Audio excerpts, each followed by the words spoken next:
মৌসুমের প্রথম El Clasico Barcelona বনাম রিয়াল মাদ্রিদ। পুরো স্টেডিয়াম জুড়ে উত্তেজনা, উল্লাস আর সাদা জার্সির জয়ধ্বনি। রিয়াল মাদ্রিদ 2-1 গোলে হারায় চির প্রতিদ্বন্দ্বী বার্সেলোনাকে। কিন্তু এই জয়ের রাতে ঘটে যায় এক হৃদয় বিদারক ঘটনা। রিয়ালের এক কট্টর সমর্থক ইগোর ব্রডকিন খেলায় চলাকালীন হঠাৎ অসুস্থ হয়ে পড়েন। 52 মিনিটে কিলিয়ান এমবাপ্পে পেনাল্টি থেকে গোল মিস করলে উত্তেজনার মাঝে তিনি হার্ট অ্যাটাকের আক্রান্ত হন।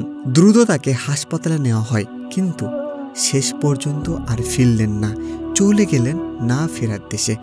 ব্রডকিন ছিলেন ইসরায়েলের নাগরিক ও আজীবন রিয়াল মাদ্রিদ প্রেমী।